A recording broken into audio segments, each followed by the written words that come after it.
आज मेनली जो हमें सीखना है वो सीखना है applying the CSS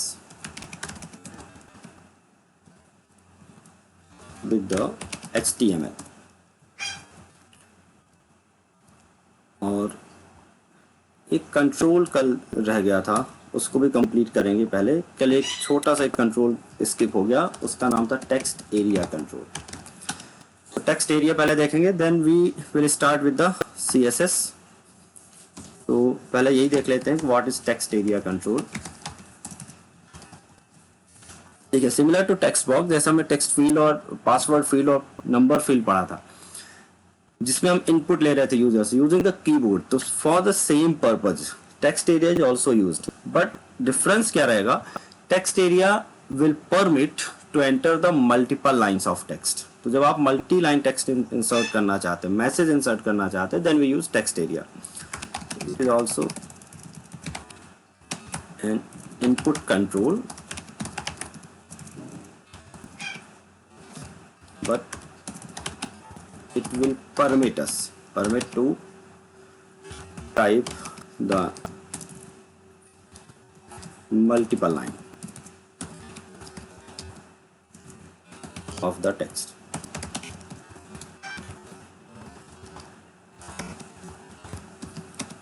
Used for writing queries, messages, mails।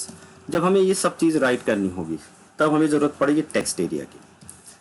How to use, syntax देख लें एक बार कैसे यूज करना। टेक्स्ट एरिया कंट्रोल में इनपुट कंट्रोल नहीं लिखते, उसे हम टेक्स्ट एरिया ही लिखते हैं। द नेम इक्वल टू मुझे समथिंग देना होगा। उसके बाद दो रिक्वायर्ड एट्रीब्यूट्स के रहेंगे, रोज एंड कॉलम्स। रोज मतलब नंबर ऑफ लाइन कितनी होगी, ठीक है, नंबर ऑफ डिफॉल्ट लाइन्स, पहले से कितनी लाइनें आपको, स्पेस हाइट कुल मिलाकर हाइट कितनी रखना चाह रहे हैं आप उसकी। और course that mean number of column, number of characters कितना रखना चाहते हैं, तो ये हाइट को स्पेसिफाई करेगा। कोर्स मतलब number of columns, that means number of character in a single line, एक लाइन पे कितने कैरेक्टर डिफॉल्ट परमिटेड रहेंगे। और यहाँ पर आपको टेक्स्ट एरिया को अलग से स्पेशली क्लोज करना रहता है, that mean it is a container tag. ठीक है, तो बस आपको ये याद रखना है, इसको बस एक बार कल वाले एग्जांपल में हम कहीं भी इंसर्ट करके देख लेते हैं।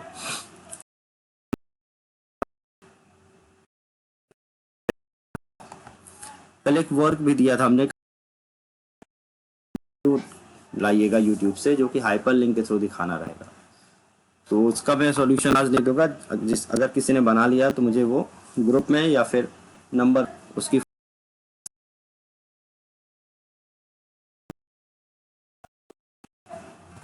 देखिए यहाँ पर मैंने टेबल के बाद लिखा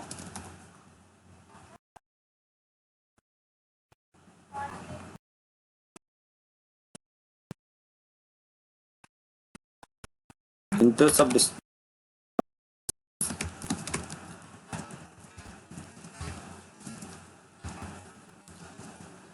Here I'm using the control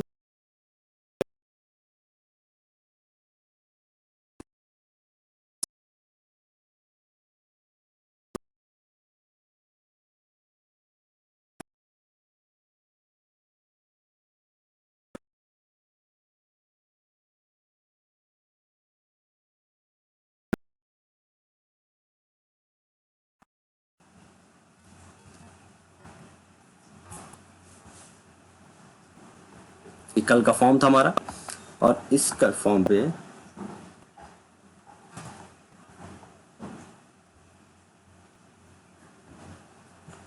ठीक है, कुछ दिक्कत है क्या? नहीं, ये देखिए लास्ट में आप देख सकते हैं कि यहाँ पे टेक्स्ट एरिया एक इंसर्ट हो गया। यहाँ पर we can insert multiple lines, ये देखिए हम एंटर करके, और यहाँ लाइन भी ऑटोमेटिकली चेंज होती जाएगी जैसे टेक 20 कैरेक्टर कंप्लीट होते जाएंगे। और इस तरह से आप एक्स्ट्रा भी टाइप कर सकते हैं, क्योंकि जैसे आप एक्स्ट्रा टाइप करेंगे यहाँ पे स्क्रॉल बार, वर्टिकल स्क्रॉल बार ऐड हो जाएगा इसमें। ठीक है, ये टेक्स्ट एरिया है। अगर आपको इसमें लिमिट लगानी है तो आप वही एट्रीब्यूट यूज कर सकते हैं यहाँ भी, मैक्स लेंथ। दैट मीन्स अगर आप चाहते हैं ज़्यादा कैरेक्टर परमिट नहीं होने चाहिए तो then you can go with the max length.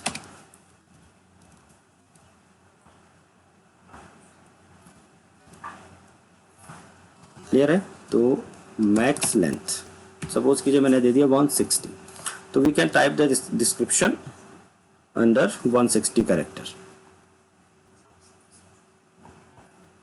ओहो, स्क्रीन शेयर नहीं हुई है, बहुत लेट बताया तुमने यार। चलो ठीक है, फिर भी अभी हम कर रहे हैं।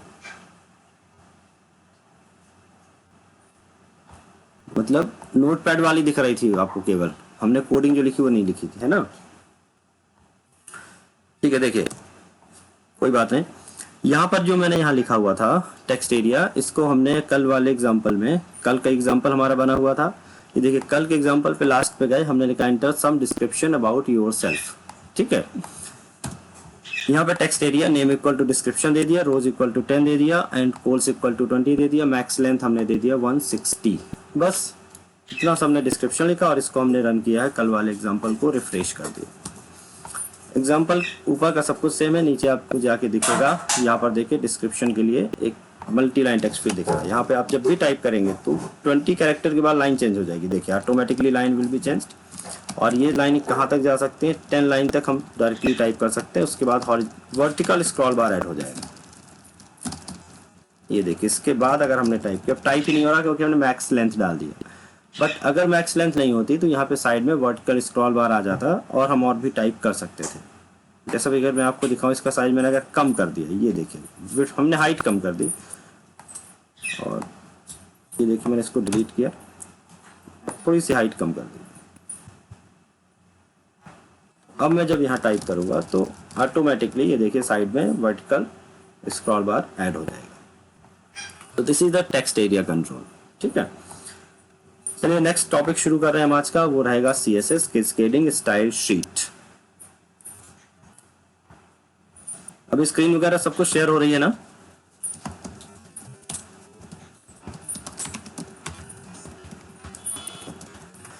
Cascading style sheet. अब देखिए भाई, CSS क्या है। CSS is nothing but a set of properties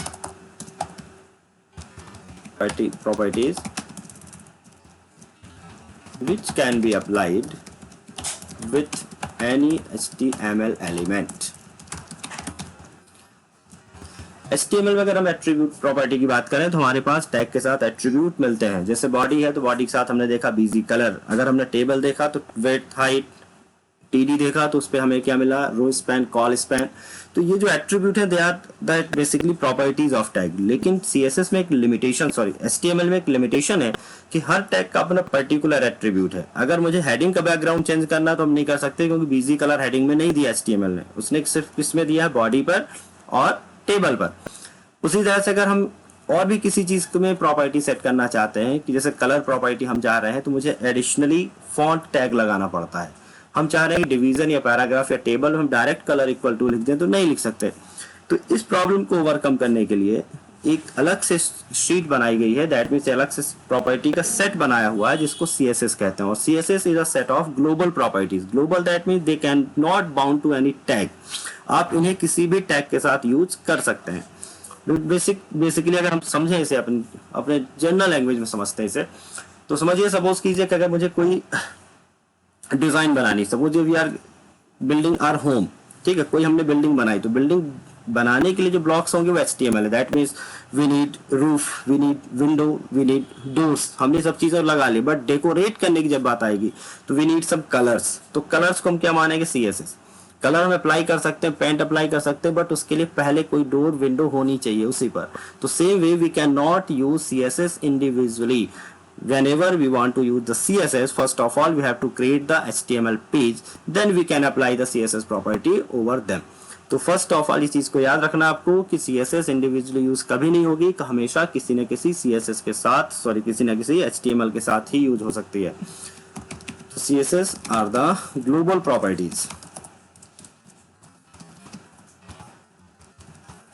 Global property set and can be applied with any of the HTML tag।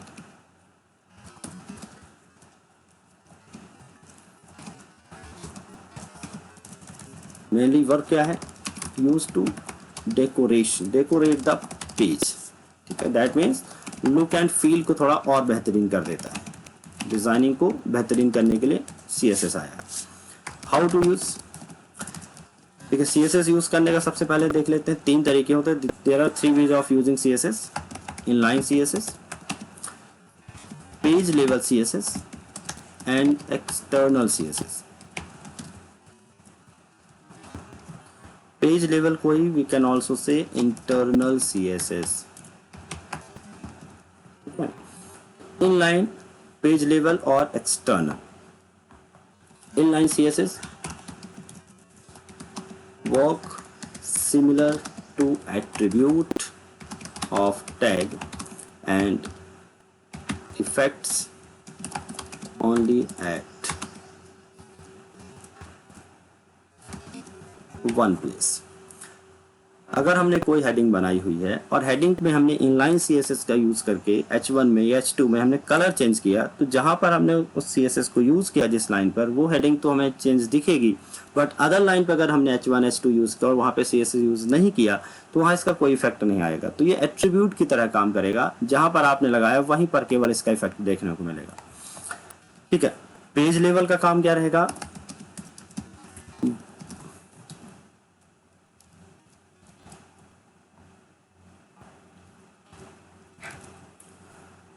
So page level का काम क्या होने वाला है? Once we specify the page level CSS,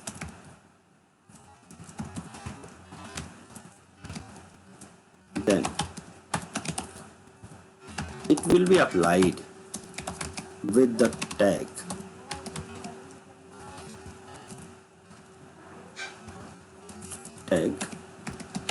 each time inside the page। मतलब मैंने एक बार define कर दिया पेज लेवल पे जाके कि मुझे हेडिंग का कलर ब्लू चाहिए, तो अब आप जहां भी हेडिंग यूज करेंगे पूरे पेज पे, वहां पर वो हेडिंग ऑटोमेटिकली ब्लू आने वाली है। तो when we want to carry on the properties और the styles inside the whole page, then we go with the internal or page level CSS, and when we want to specify the CSS only for particular line, particular text, then we use inline CSS। अब आती है external की बात। External कब use करना है? to define the project level CSS। project level CSS मतलब होता है carry the properties between multiple pages। तो अगर आपको कोई ऐसी प्रॉपर्टीज हैं जो आप चाहते नहीं एक पेज से आगे भी कैरी करने, कब जरूरत पड़ेगी? जैसे मुझे सपोज कीजिए हेडर फुटर डिफाइन करना है, ये मुझे कोई मेन्यू डिजाइन करना है, तो मेन्यू की जरूरत है मुझे, ऐसा कि मुझे हर पेज में पढ़ने वाली 3-4 पेज हमने बनाए, फुटर, साइड बार, तो कुछ ऐसी प्रॉपर्टी है जो मुझे कॉमन रखनी है मल्टीपल पेजेस में, तो मुझे हर बार डिफाइन ना करना पड़े, तो then we go with the external CSS। अब देखते हैं इनको यूज कैसे करते हैं। देखिए, एक और पहली चीज समझ लें कि CSS लिखना क्या कैसे है। ऑल द CSS प्रॉपर्टीज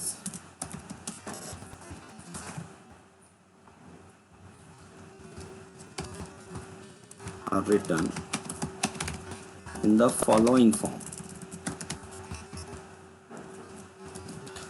आपको प्रॉपर्टी का नाम लिखना है, देन कोलन लगाकर उसकी वैल्यू लिखना है। ठीक है, एट्रीब्यूट की अगर हम बात करें तो एट्रीब्यूट कैसे काम करते हैं? एट्रीब्यूट को हम कुछ इस तरह से लिख रहे थे। एट्रीब्यूट को यहाँ पे एट्रीब्यूट इक्वल टू वैल्यू लिख रहे थे। तो एट्रीब्यूट में आप याद रखेंगे, आप एट्रीब्यूट इक्वल टू लगाते हैं, जबकि प्रॉपर्टी में इक्वल टू नहीं बल्कि हम क्या लगाते हैं? कोलन का सिंबल लगाते हैं। Property then value. ठीक है, पहली चीज को याद रखना, जितने भी CSS प्रॉपर्टीज होंगी, प्रॉपर्टीज के नेम के साथ उनके आगे कोलन लगा के हमें लिखनी है value. In case of many या in case of multiple styles or multiple properties, use the semicolon between them।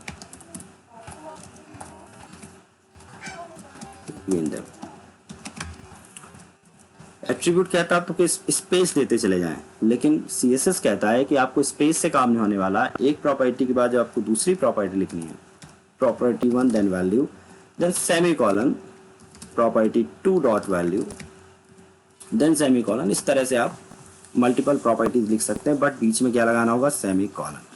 अब ये देखते हैं जो स्ट्रक्चर मैंने लिखा, सिंटैक्स, इसको यूज कहाँ करना है। 3 लेवल हमने देखा, तीनों लेवल पे हम यूज करके दिखा रहे हैं आपको कि स्टाइल कैसे लिखनी है।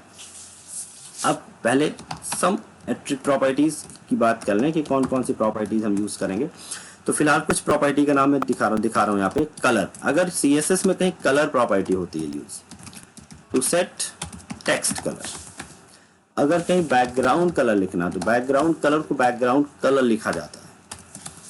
अगर कहीं पर मुझे विड्थ लिखनी है तो विड्थ को विड्थ ही लिखना है, हाइट को हाइट लिखना है, बॉर्डर को बॉर्डर लिखना है। बट यहाँ पे बॉर्डर की कुछ एडिशनल प्रॉपर्टीज होंगी जो आगे हम बताएंगे आपको। फिलहाल 4 प्रॉपर्टी की बात कर रहे हैं हम, कलर, बैकग्राउंड, विड्थ और हाइट। ये कुछ CSS की प्रॉपर्टीज हैं। अब देखिए सबसे पहले शुरू करते हैं इनलाइन CSS में कैसे यूज करना है। तो इनलाइन CSS का यूज कैसे करना है, टैग का नेम रहेगा और टैग के नेम में आपको लिखना है स्टाइल इक्वल टू, और यहाँ पर आपको लिखनी है प्रॉपर्टीज, ठीक है। और आप बंद किसे करेंगे, केवल टैग के नेम को। तो क्लोज करना हमेशा टैग, स्टाइल्स को कहीं भी क्लोज नहीं करना है। पिछली भी हमने क्लास में देखा था एट्रीब्यूट को क्लोज करने की जरूरत नहीं होती है। Whenever the tag is closed all the attribute will be automatically terminated. तो टैग का नेम शुरू किया, देन आपको स्टाइल इक्वल टू सारी प्रॉपर्टी लिख देनी है जितने भी आप लिखना चाहते हैं। तो यहाँ पर एक एग्जांपल से समझ लेते हैं इसे। Inside the project I am going to create a new page. याद रखेंगे वेब पेज हमेशा कहाँ बनाना, वेब पेजेस में बनाने होंगे हमें। तो यहाँ पर हमने एक HTML फाइल ऐड करी और इसका नाम दे दिया CSS example1। So let's begin with the CSS। हमने लिखा सेंटर H1 और H1 के अंदर हम देखिए स्टाइल इक्वल टू हम लिख दिया कलर ब्लू। तो जो H1 का कलर है, कलर लिखा है, दैट मीन्स फॉन्ट का कलर है वो ब्लू होने वाला है। सिंगल स्टाइल है, कुछ लिखने की जरूरत नहीं है। और हमने यहाँ पे लिख दिया वेलकम टू जिस टेक्नो सॉल्यूशन।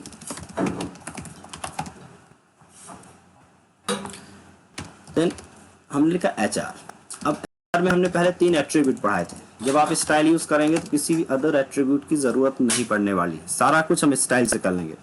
तो हॉरिजॉन्टल लाइन का कलर मैंने किया रेड। हॉरिजॉन्टल लाइन का जो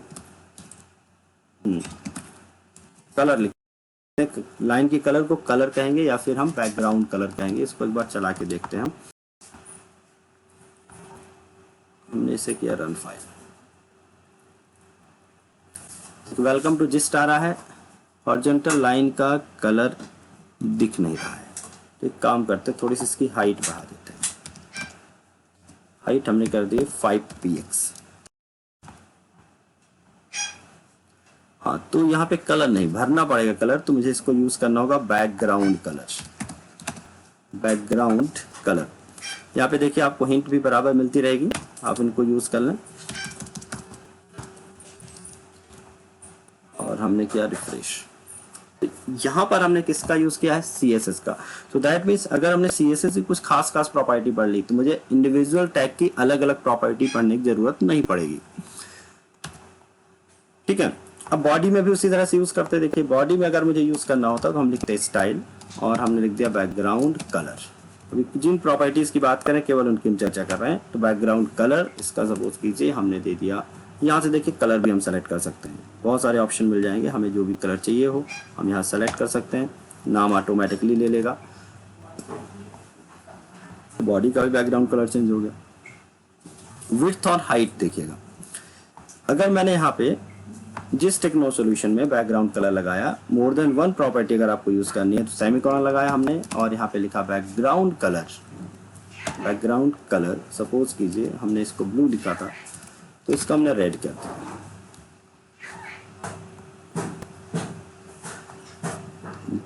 पिछली क्लास में एक चीज बताई थी, ब्लॉक कंटेंट। ब्लॉक कंटेंट है हेडिंग, दैट मीन्स हेडिंग कितनी भी छोटी बड़ी लिखी हो, उसका एरिया कितना भी हो, बट वो अपनी दोनों तरफ के स्पेस को ब्लॉक करके चलता है। दैट मीन्स उस लाइन पे हम दूसरा कंटेंट नहीं लिख पाते।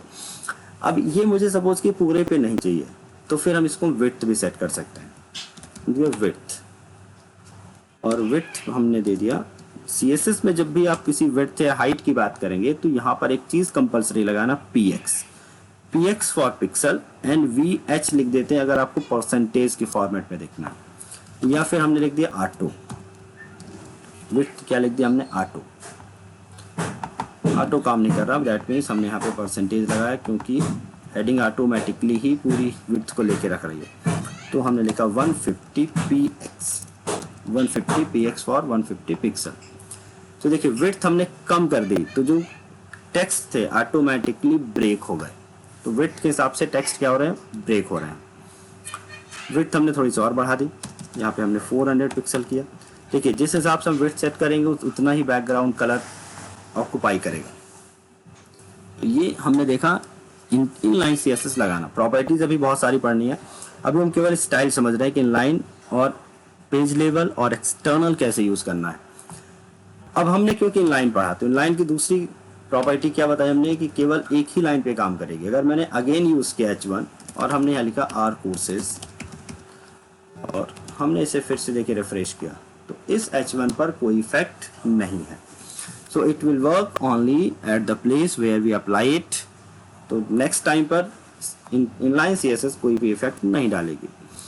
अब यही चीज अगर हम चाहते हैं to carry on the style to whole page, मैं पूरे पेज पे सेम स्टाइल चाहता हूं, तो देखिए मुझे बनाना है पेज लेवल।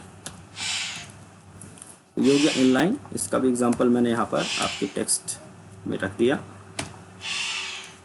ये रहा एग्जांपल, ठीक है। नेक्स्ट हम जाते हैं page level CSS. It is required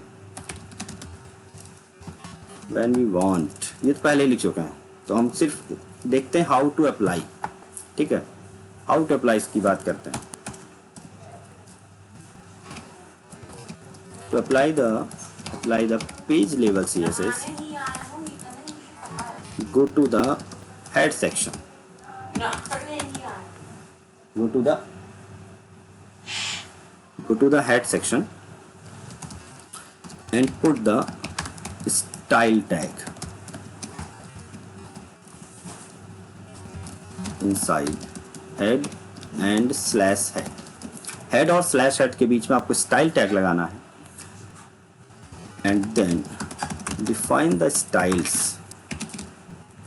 for tag in following way।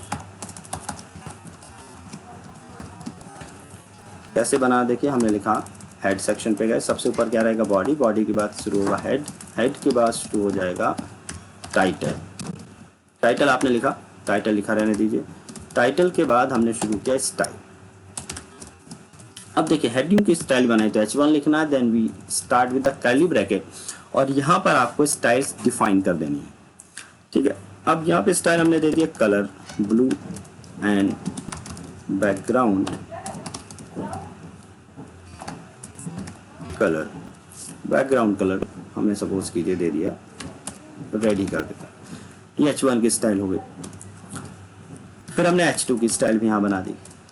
H2 पे कलर हमने कर दिया है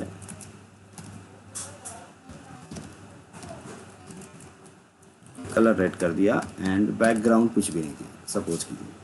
हमने केवल दो स्टाइलें बनाई और एक स्टाइल बना दिया बॉडी का। एक चीज याद रखना आपको कि जहां भी आप ये टैग के नाम लिख रहे हैं ना, यहाँ गलती से भी टैग का सिंबल नहीं लगाना। जैसे हम टैग यूजुअली एंगुलर ब्रैकेट में लिखते हैं, तो ये नहीं लिखना, केवल simply you have to write the name of tag. और हमने यहाँ पे बॉडी का स्पेसिफाई कर दिया, बैकग्राउंड कलर एक्वा वीट कर देते हैं। Then we have to close the style tag and then head tag. अब आपने कहीं भी जब तक आपको स्टाइल को चेंज नहीं करना है तो you can simply use the tag without using any style. तो हमने लिखा सेंटर H1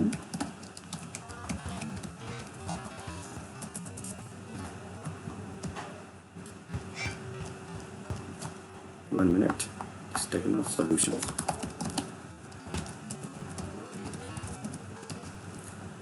HR लगा, HR की कोई प्रॉपर्टी देखिए नहीं बनाया तो डिफॉल्ट ब्लू कलर पे आएगा। फिर हमने अगेन H1 बनाया, और कोर्सेस कर दिया, H1 को क्लोज किया और देन हमने यहाँ से H2 बना दिए कुछ, H2 Java Python and PHP।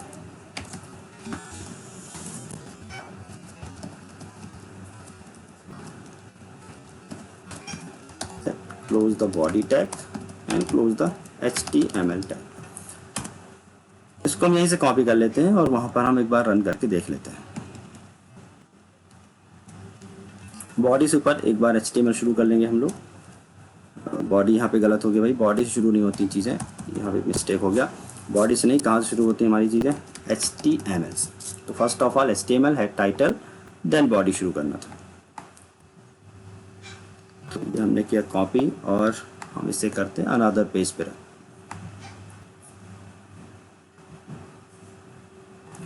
एक बार कंफर्म कर दीजिए वॉइस वगैरह सब कुछ क्लियर है ना?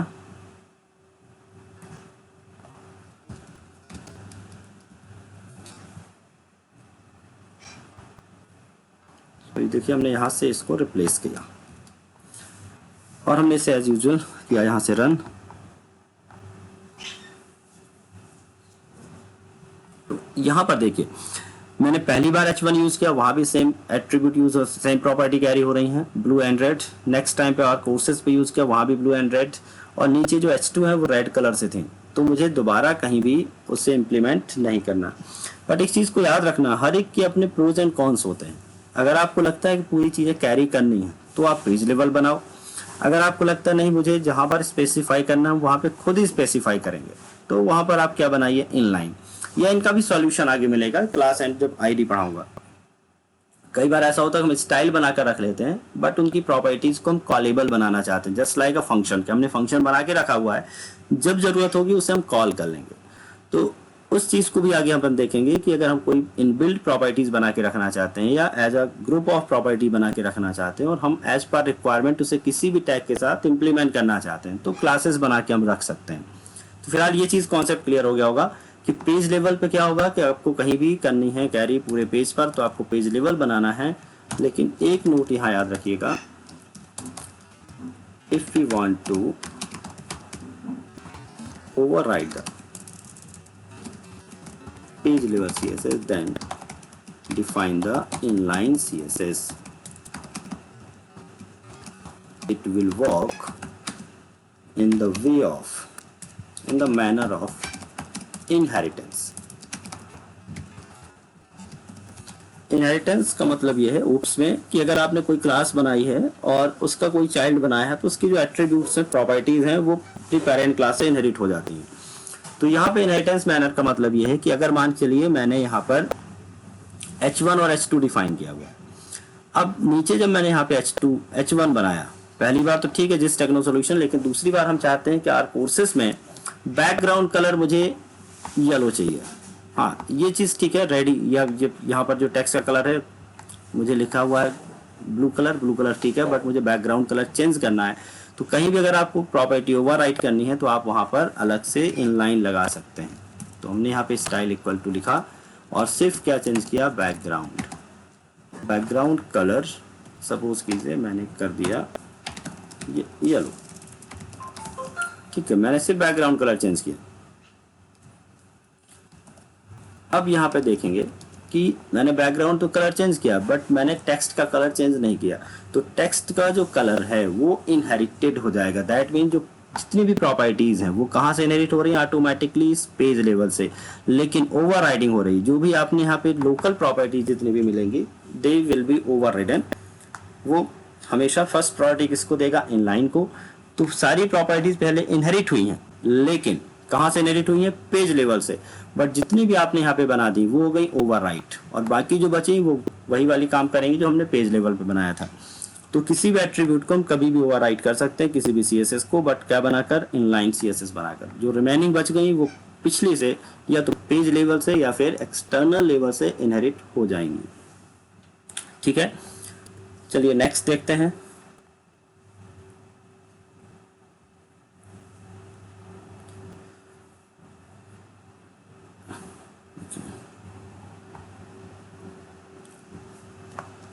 Next will be external CSS. External CSS. It is defined in a separate page. Separate, that means outside of HTML page.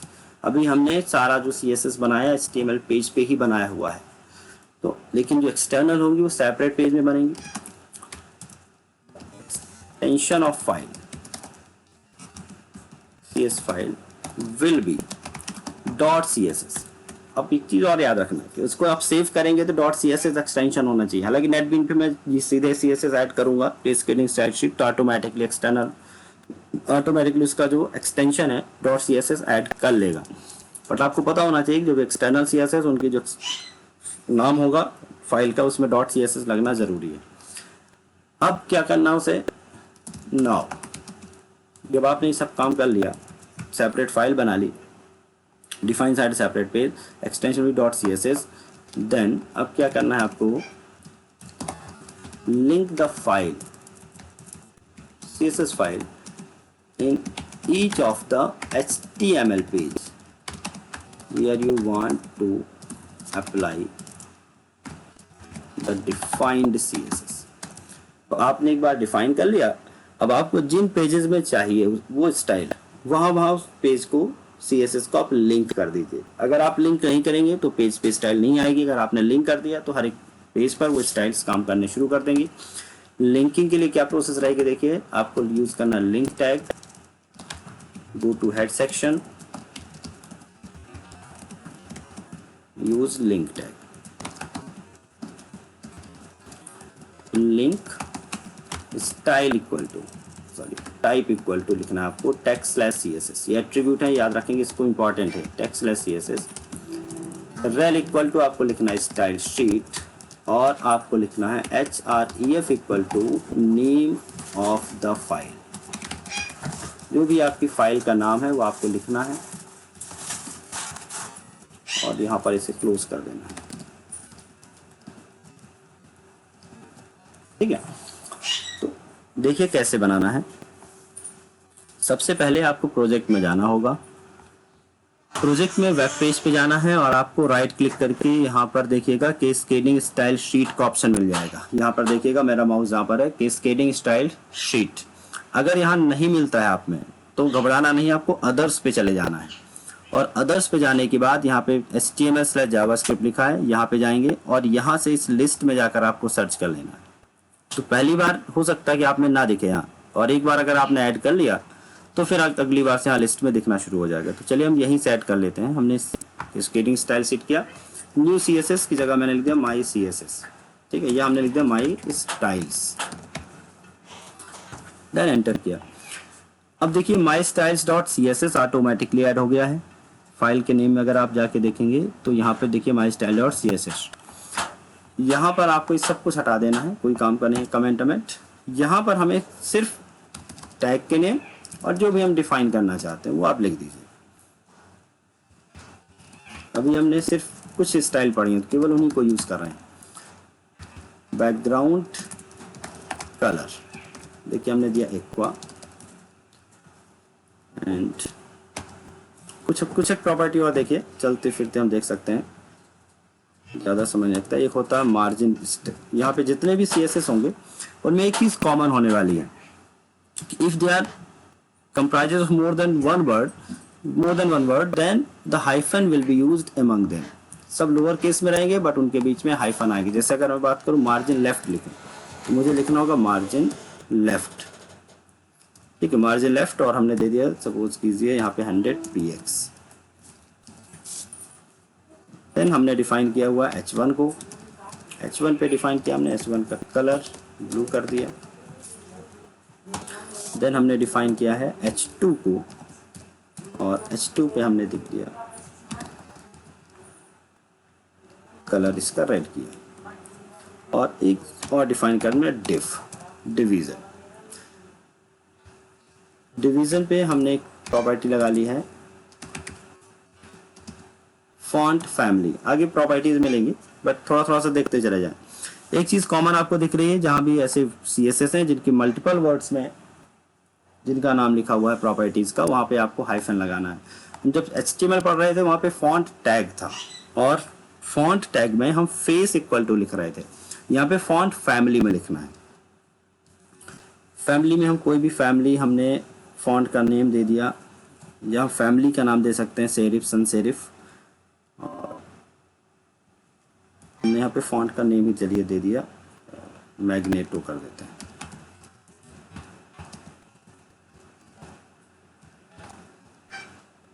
Magneto, देखते हैं कौन सा फॉन्ट आएगा। फॉन्ट साइज भी कर सकता हूँ मैं लिख दिया फॉन्ट साइज। फॉन्ट साइज हमने यहाँ पर इस बार कर दिया 20 px। फॉन्ट का साइज भी मैंने सेट किया। अब ये मैंने स्टाइल तो बना ली, लेकिन इसका कहीं कोई इफेक्ट नहीं आने वाला है जब तक इसे हम लिंक नहीं करेंगे। तो सपोज करिए हमने एक सिंपल सा पेज और बना लिया। देखिए सारी चीज़ हम सिंपल पेज में समझ रहे हैं, ज़्यादा कॉम्प्लेक्स एग्जांपल आज नहीं ले रहे हैं, क्योंकि टेबल कभी कल ही परसों हमने कवर किया है, कल हमने सारा HTML फॉर्म पढ़ लिया है। तो आज सिंपल एग्जांपल से चीज़ों को इम्प्लीमेंट कर रहे हैं। CSS एग्जांपल हमने 3 बनाया। ये देखिए यहाँ पे हमने डिव बनाया, तो डिव बना रहने दिया, div for as a section of page हमने यहाँ बनाया। डिव के ऊपर पहले कुछ बना देते हैं, H1।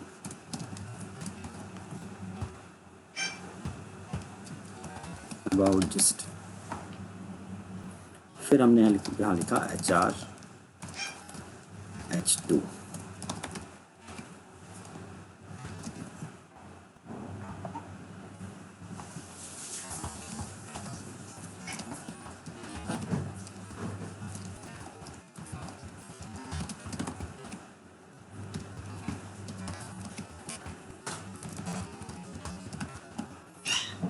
ये मैंने पेज बनाया, बट इसमें कोई इफेक्ट नहीं आने वाला भी, क्योंकि ना तो हमने इंटरनल CSS लगाया, ना ही कोई हमने इनलाइन CSS लगाया, सिंपल पेज है। बट अगर हम चाहते हैं हमारे जो स्टाइल्स हैं इसमें इम्प्लीमेंट हो जाए जो हमने बना कर रखे हैं, तो आपको हेड सेक्शन पे जाना है, और हेड सेक्शन पे जाने के बाद लिंक टैग लगाना है। लिंक टाइप इक्वल टू लिखना है text/CSS, and rail equal to आपको लिखना है स्टाइल शीट, एंड देन आपको लिखना है href इक्वल टू उसके पेज का नाम हमने लिया था mystyles.css। जैसे ही आपने इसे लगाया और रिफ्रेश किया, तो ये देखिए कुछ चीज़ें आपको तुरंत समझ में आएगी। यहाँ पे लेफ्ट मार्जिन पूरी बॉडी पे हमने लिया था, मार्जिन लेफ्ट आ गया 100 px का। जितने भी H1 था एक ही बार हमने लिखा हुआ था, वो रेड ब्लू कलर से आ गया। जो हमारा H2 था वो था रेड कलर से। और ये देखिए डिवीज़न के अंदर हमने फॉन्ट साइज और दिया था फॉन्ट फेस फैमिली ये क्या नाम दिया था मैंने, मैग्नेटो, एक फॉन्ट है ये। तो ये फॉन्ट वगैरह हमने पहले कहा था, जब भी आपको फॉन्ट में कोई दिक्कत हो तो आप यहाँ पे नोटपैड में जाइएगा, यहाँ पे व्यू में जाकर फॉर्मेट में फॉन्ट में जाकर डिफरेंट फॉन्ट हैं उनके नाम आप यहाँ से देख सकते हैं। यहाँ पे आपको सैंपल भी दिखेगा, देखिए सैंपल दिखता जा रहा है, और यहाँ पे नाम दिखते चले जा रहे हैं फॉन्ट के। और जो भी आपको फॉन्ट सही लगे आप उसको यहाँ से उसको कॉपी कर लीजिए, और फैमिली या फेस में जो भी आपने टैग यूज़ किया वहाँ पर आप चीज़ यूज़ कर सकते हैं। देखिए फैनी फॉन्ट Ctrl+C किया, और हम यहाँ पर चले जाएंगे अपने स्टाइल में, माई स्टाइल्स में। अब देखिए क्योंकि हमने एक्सटर्नल यूज़ किया हुआ है, तो जो भी स्टाइल में चेंज होंगे वो इस फाइल में आके चेंज होंगे। और रिफ्रेश कौन सा पेज करेंगे हम, अपना जो पेज रन हो रहा है ऑटोमेटिकली उसका इफेक्ट यहाँ मिल जाएगा। तो ये देखिए यहाँ पर फॉन्ट बदल गया। तो चेंजेस कहाँ होने हैं पेज में, कहीं कोई अगर स्टाइल बदलनी है तो एक्सटर्नल स्टाइल शीट में जाकर मुझे चेंज करने होंगे और पेज को रिफ्रेश कर देना। तो ये हमने देखा है एक्सटर्नल स्टाइल्स कैसे लगाना है। प्रोजेक्ट में सबसे ज़्यादा ज़रूरत इसी की पड़ती है, और इसकी पड़ती मतलब ये नहीं कि हमें बनाते रहना है बहुत सारे, क्योंकि अगर टेम्पलेट वगैरह भी हमें निकालने होंगे, डाउनलोड करने होंगे, तो उनकी जो स्टाइल्स होती हैं वो कहाँ डिफाइन होते हैं, एक्सटर्नल में। तो जब हमें उसे कस्टमाइज़ करना होगा तो ये सब चीज़ें पता रहनी चाहिए कि हाँ ये चीज़ कहाँ मिल सकती है हमें। तो जब भी आप कोई टेम्पलेट वगैरह डाउनलोड करेंगे, अभी आगे सीखेंगे हम, तो वहाँ पर हमें ज़रूरत पड़ेगी इन फाइलों की, और यहाँ जाके हम कस्टमाइज़ कर दिया करेंगे, तो पूरा का पूरा जो टेम्पलेट होगा हमारे हिसाब से बदल जाया करेगा। अब देखते हैं इसके बाद CSS की कुछ स्टडी। देखिए स्टाइल्स वगैरह आज ही पढ़ना है, कोई ज़्यादा लंबा काम नहीं है। कुछ स्टाइल्स जो इम्पॉर्टेंट है वो बता रहा हूँ, और कुछ आपको नेट से ही पढ़ लेनी है। अगर डीप स्टडी करना है तो ज़रूरत नहीं है खैर ज़्यादा, आपको कुछ चीज़ों का सिर्फ पता होना चाहिए। जैसे जैसे काम आएगा हम उसको उसी टाइम पे पढ़ के इम्प्लीमेंट कर लिया करेंगे। सिर्फ हमें ये पता होना चाहिए how to use and when to use, कहाँ डिफाइन, वेयर टू डिफाइन, बस 2-3 चीज़ें पता रहनी चाहिए। प्रॉपर्टीज़ याद नहीं करनी है। तो देखिए कोई भी ट्यूटोरियल साइट सपोज के W3 स्कूल्स पे गए, और यहाँ से हम मेन कुछ स्टाइल्स पढ़ रहे हैं, ठीक है, main styles. Syntax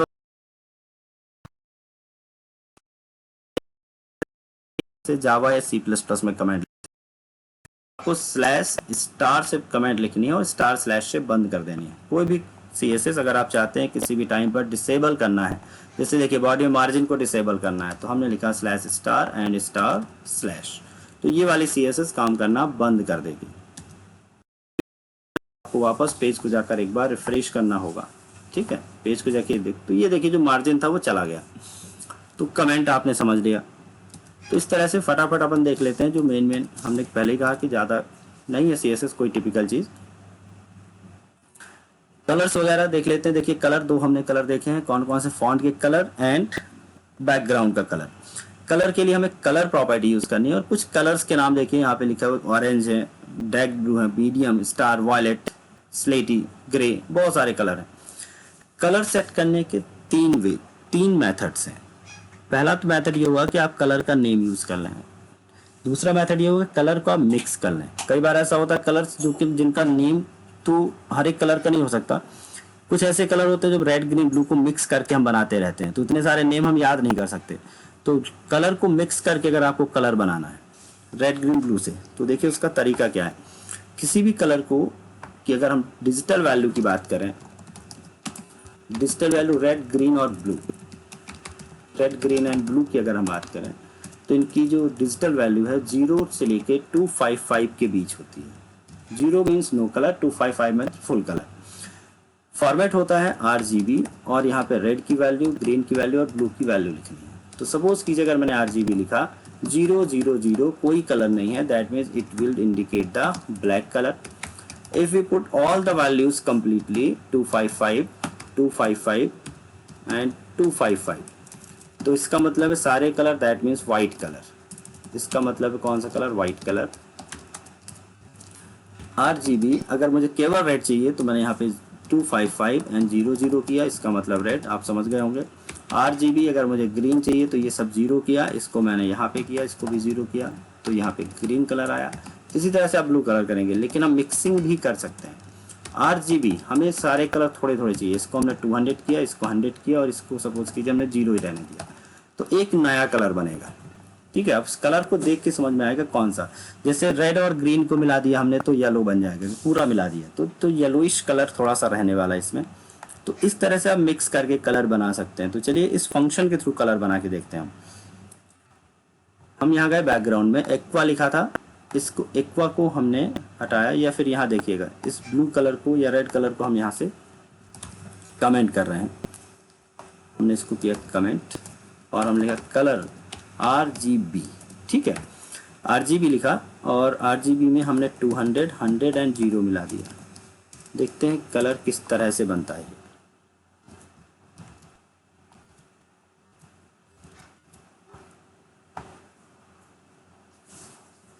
are gold थोड़ा सा और मिक्स करते हैं, 200, इसको भी 200 कर दिया।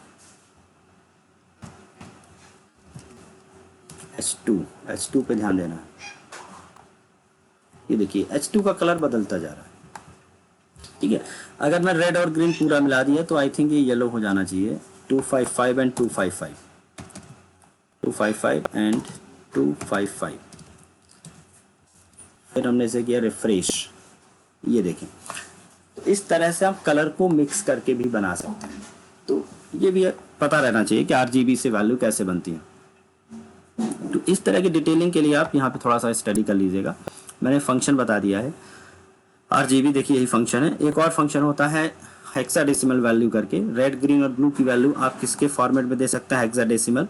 और हेक्साडेसिमल वैल्यू से अगर आप कलर बनाते हैं तो RGB की बजाय आप यहाँ पे हैश यूज़ करते हैं, हैश देन RGB की हेक्स वैल्यू। हेक्स वैल्यू की अगर हम बात करें तो हेक्स वैल्यू में याद रखें डबल डिजिट वैल्यू होगी। जो 0 होगा उसको हम कहेंगे 00 से लेकर 255 की वैल्यू होती FF।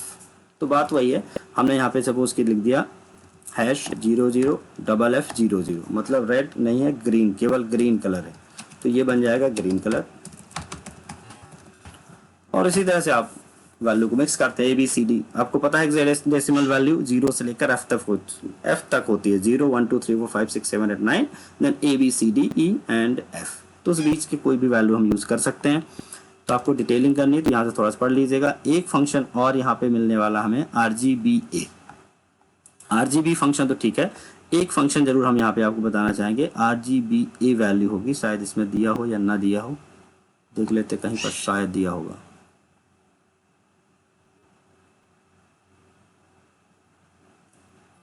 चलिए बैकग्राउंड कलर पे मिल जाएगा वो। सपोज कीजिए मेरे पास कोई बॉडी का बैकग्राउंड कलर है, ठीक है, या इस पर हम कोई बैकग्राउंड कलर चाहते हैं। तो कई बार ऐसा होता है कि बैकग्राउंड कलर या तो फुल डार्कनेस होती है या फिर बैकग्राउंड कलर में थोड़ी ट्रांसपेरेंसी रखना चाहते हैं। ट्रांसपेरेंसी मतलब पीछे का जो बैकग्राउंड है वो दिखना चाहिए कलर के पीछे। तो इसके लिए सपोज कीजिए मैंने यहाँ पर एक CSS स्टाइल यूज की, बैकग्राउंड प्रॉपर्टी। देखिएगा एक नई CSS बता रहे हैं, अगर आपको कलर के बजाय आपको बैकग्राउंड में इमेज चाहिए कोई सी, तो बैकग्राउंड इमेज के लिए CSS में लिखते हैं बैकग्राउंड इमेज। बैकग्राउंड इमेज लिखना है, ठीक है, बैकग्राउंड इमेज। और यहाँ पे URL फंक्शन, जिस तरह कलर के लिए RGB फंक्शन यूज कर रहे हैं तो इमेज के लिए URL फंक्शन, और यहाँ पर आपको इमेज लिख देना है। मैंने प्रोजेक्ट में कोई इमेज रखी थी क्या, अभी एक दिन पढ़ाया होगा तो इमेज रखी होगी शायद से। ये इमेजेस के अंदर एक इमेज रखी हुई है, देखिए वॉल 1 वॉल 2, ये कुछ इमेज रखी हुई है। ये वॉल 1 इमेज। अगर मुझे इसको CSS के थ्रू लाना है तो लिखना मुझे URL images/wall1.jpg, ठीक है, images/wall1.jpg। और हमने इसे किया रिफ्रेश, देखिए बैकग्राउंड इमेज आ गई है। अब ये बैकग्राउंड इमेज आ गई तो ब्लैक कलर वाला नहीं दिख रहा, तो उसका कलर हम चेंज कर देते, बट अभी वो मोटिव नहीं है, मोटिव कुछ और है हमारा। देखिए अबाउट जिस्ट जो लिखा है इस पे कोई बैकग्राउंड कलर डालते हैं। देखिए about gist, that means heading 1। Heading 1 पे हमने बैकग्राउंड कलर सेट किया, बैकग्राउंड कलर RGB किया। सपोज करें हम लिखा 100, 240 एंड 200। कोई सब ये कलर जनरेट किया, देखते हैं कि कलर कैसा दिख रहा है।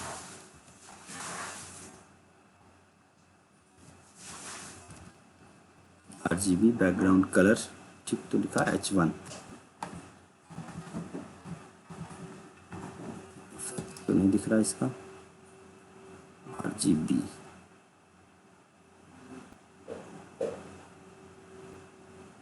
सॉरी RGB लिखना था, RGB। कोई सा बैकग्राउंड कलर आया। अब देखिए इस बैकग्राउंड कलर को मुझे इस तरह से करना है, जो पीछे का वॉलपेपर है वो भी ट्रांसपेरेंसी फॉर्मेट में दिखना चाहिए। तो ट्रांसपेरेंसी बढ़ाने के लिए आपको यहाँ पे लिख देना RGBA, ठीक है, RGBA। और यहाँ पे आखिरी में एक ही वैल्यू देनी, एक ही वैल्यू 0.0 से लेकर आप 1.0 के बीच में कुछ भी दे सकते हैं। देखिए मैंने लिखा 1.0 लिखा, दैट मीन्स ये पूरी तरह ट्रांसपेरेंसी इसमें नहीं है। और अगर हम ट्रांसपेरेंसी बढ़ाना चाहते हैं तो आप यहाँ पे 0. देखिए 5 किया हमने, तो ओपेसिटी आती जाएगी। ये देखिए 0.5, तो 50% ओपेसिटी आ गई इसमें, और ये धुंधला हो गया, पीछे का बैकग्राउंड हल्का हल्का दिखने लगा। आपको और ट्रांसपेरेंसी करनी है तो आप इस वैल्यू को बढ़ाते चले जाइए। 5.6 किया, 5.7 किया, और 0.0 कर देंगे तो पूरी तरह से बैकग्राउंड कलर हट जाएगा। घटाते जाना, सॉरी 0.910 की तरफ बढ़ेगा। यहाँ पे 0.4 किया तो ये ट्रांसपेरेंसी और ज़्यादा होती चली जाएगी। तो इस तरह से जब आपको इफेक्ट चाहिए होगा किसी भी कलर पे तो RGBA से करना है। आप उसको कलर के नेम से नहीं बना सकते, ठीक है। तो ये एक फंक्शन याद रखिएगा। कुछ एक और बैकग्राउंड प्रॉपर्टीज देख लेते हैं। बैकग्राउंड प्रॉपर्टीज में एक प्रॉपर्टी देखिएगा, अगर आपके पास कभी टेक्स्ट ज़्यादा हो जाता है, सपोज करें मैं एक एग्जांपल बना रहा हूँ, इसमें कोई इसी एग्जांपल पे हम टेक्स्ट थोड़ा ज़्यादा लिख देते हैं। ज़्यादा लिखना इन द सेंस कुछ ज़्यादा नहीं करना है, हमने इसको कॉपी किया, Ctrl+C, H2 दिख नहीं रहा तो इसका कलर थोड़ा चेंज किया हमने, H2 का, उसको वाइट कर लेते हैं। H2 का कलर वाइट, H2 का RGB है, RGB वाइट करना तो मैं 255, 255 एंड 255 कर दिया। सॉरी H2 तो दिख रहा है, H2 नहीं, डिवीजन में दिक्कत है। डिव यहाँ बनाया था तो डिव में हम गए, डिव सॉरी कलर हमने कर दिया इसका वाइट, वाइट आ गया। अब यहाँ पर इसको रिपीट कर देता हूँ मैं, डिवीज़न पे जो भी लिखा हुआ है। एग्जाम्पल 3 डिव में देखिए हमने लिखा है यहाँ पे break and break and break.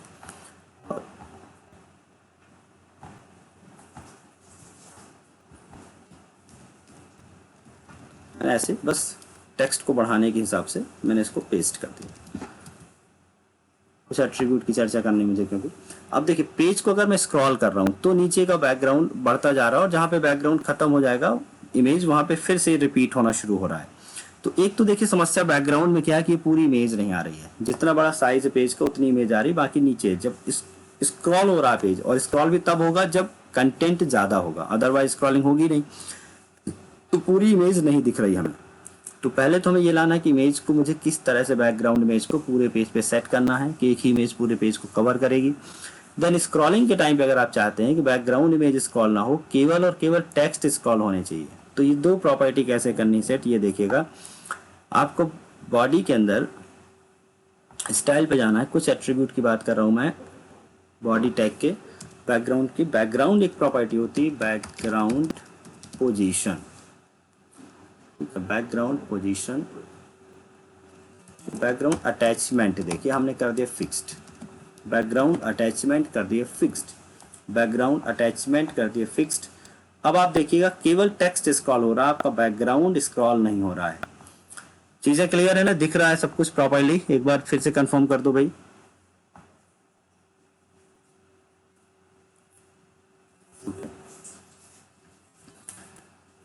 तो आप देख सकते हैं यहाँ पर कि सिर्फ टेक्स्ट स्क्रॉल हो रहा है हमारी बैकग्राउंड प्रॉपर्टीज में, बैकग्राउंड का जो इफेक्ट है या इमेज है वो स्क्रॉल नहीं हो रही है। दूसरी प्रॉपर्टी देखेंगे, अगर आप चाहते हैं बैकग्राउंड का जो साइज है वो सेट करना मुझे, तो बैकग्राउंड साइज आप चले जाएंगे और बैकग्राउंड साइज सपोज कीजिए हमने दिया 500 px space 500 px 500 px।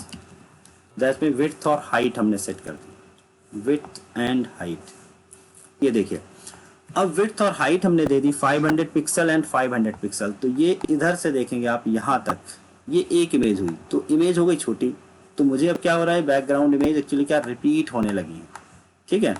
Background image क्या हो रही है, रिपीट हो रही है, क्योंकि बैकग्राउंड इमेज हमने कर दी छोटी, तो बाकी जो इमेजेस होगी left to right X and Y coordinate में रिपीट हो गई। अगर मैं चाहता हूँ नहीं मुझे सिंगल बैकग्राउंड ही चाहिए, साइज का मुझे कोई काम नहीं है, तो आप यहाँ पे लिखेंगे सिर्फ कवर। कवर, कवर का मतलब होता है एक ही बैकग्राउंड पूरे पेज को कवर करके रखेगा। तो ये देखिए हमारा जो बैकग्राउंड पेज जो नीचे हिडन हो रहा था, दब रहा था, वो भी आ गया पूरा, और स्क्रॉलिंग भी हमारी हो रही है। स्क्रॉलिंग सिर्फ किसकी हो रही है, टेक्स्ट की। तो बैकग्राउंड में एक प्रॉपर्टी इंपॉर्टेंट है, कौन सी, कवर। बैकग्राउंड साइज में जाएंगे, कवर करेंगे, इससे क्या होगा, कभी भी आपको बैकग्राउंड डिस्टर्ब नहीं करेगा, ठीक है। तो ये प्रॉपर्टी दो जरूरी थी बताना। और कई बार ऐसा होता है बैकग्राउंड अगर छोटा है, आप चाहते हैं पोजीशन लेफ्ट या राइट से अलाइन करके रखें, तो उसके लिए भी प्रॉपर्टीज हैं, यहाँ पे देख सकते हैं आप। बैकग्राउंड में आप यहाँ पे CSS में जाइएगा, WC स्कूल में, colour, image, repeat, attachment, position. Repeat का ऑप्शन कब रहेगा, पिछली बार जैसे हमने अभी दिखाया बैकग्राउंड रिपीट हो रहा था, तो मैं चाह रहा हूँ सिंगल बैकग्राउंड है, छोटा भी है, बट मुझे रिपीट नहीं करना है, तो आपको रिपीट में जाके नो रिपीट करना है, और एक पोजीशन वाला भी ऑप्शन रहता है। तो देखिए जैसे सपोज कीजिए मैंने एक बैकग्राउंड कर लिया, लैम्प बैकग्राउंड करता हूँ मैं। ये थोड़ी बहुत चीज़ें हैं, लेकिन थोड़ी बहुत चीज़ें ही अपन को क्लियर रहनी चाहिए।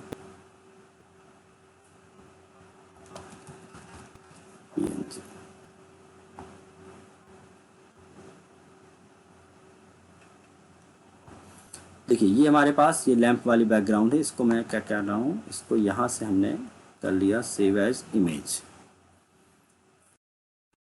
प्रोजेक्ट में ही सीधे हम इसे सेव करेंगे।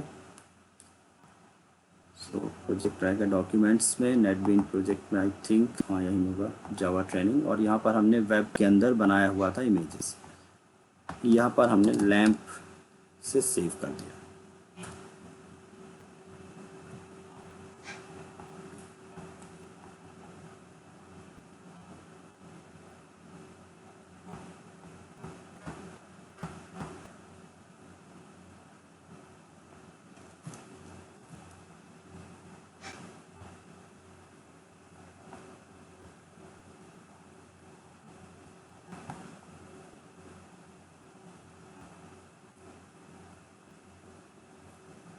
कोई और इमेजेस देख लेते हैं काट। एक ये वाली इमेज भी रख लेते हैं, सेव कर देना लैंप टू। अब आ जाएगा यहाँ पे लैंप एंड लैंप टू दोनों इमेजेस आ चुकी हैं यहाँ पर। चलिए तो मैंने यहाँ पर देखिए पहला वाला, इस पर कोई छेड़खानी नहीं करता, मैं दूसरा वाला एक पेज बना लेता हूँ, क्योंकि सारी पेजेस मैं आपको शेयर कर दूंगा, आप यहाँ से सब चीज़ों की प्रैक्टिस कर लीजिएगा। CSS एग्जाम्पल हमने कर दिया 4 वाले एग्जाम्पल में हमने यहाँ पे लाइन ही लगा लिया। जब आपको किसी एक ही जगह पे काम करना इफेक्ट चाहिए तो आप वहाँ पे सिर्फ लगा लेते हैं। आपको इन लाइन भी चाहिए बट बॉडी का पेज तो एक ही है, तो हमने यहाँ पे स्टाइल लगाया और यहाँ पे हमने डिफाइन कर दिया बॉडी को।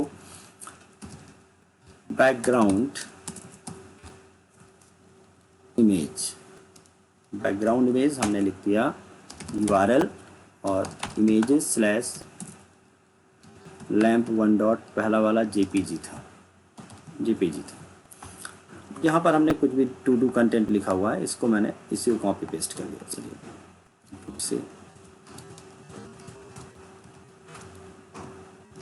इसे हमने किया था। तो बैकग्राउंड का इमेज नहीं दिख रहा है, लैंप 1 डॉट, एक मिनट देख लेते हैं जरा, लैंप डॉट JPG था, 1 नहीं था, तो इसका नाम किया हमने लैंप।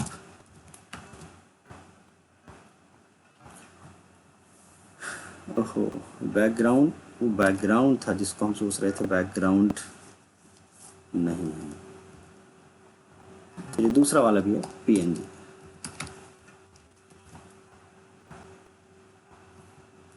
एक तो ये देखिए बहुत बड़ी इमेज आ रही है, ठीक है, इमेज काफ़ी बड़ी है, काफ़ी बड़ी इमेज है, तो इसको इमेज को छोटा करना, मुझे कवर भी नहीं करना, छोटा करना है। तो मैंने लिखा बैकग्राउंड साइज,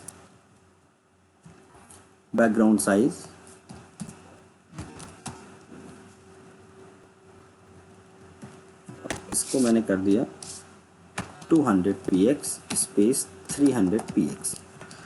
अब आप जैसे ही साइज देंगे तो देखिएगा प्रॉब्लम क्या है, रिपीट हो गई, ठीक है। मुझे रिपीटिशन तो नहीं चाहिए, साइज मुझे सेंटर पे चाहिए। तो अब यहाँ पे रिपीट की वैल्यू देखिएगा, तो मुझे पढ़ाना था बैकग्राउंड रिपीट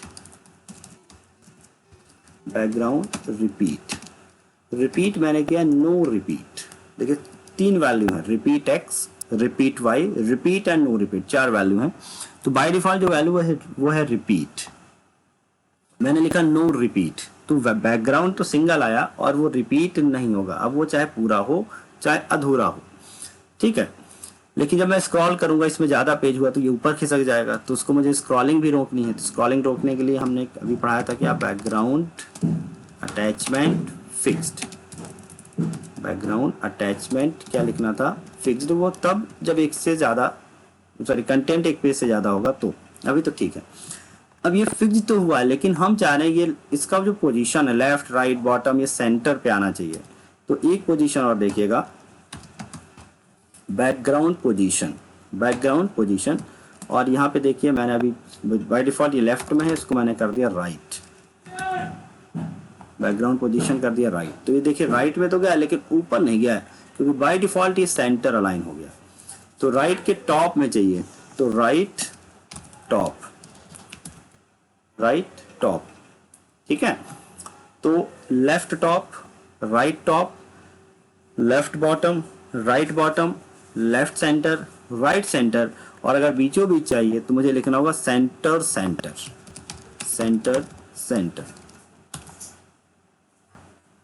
तो ये रही।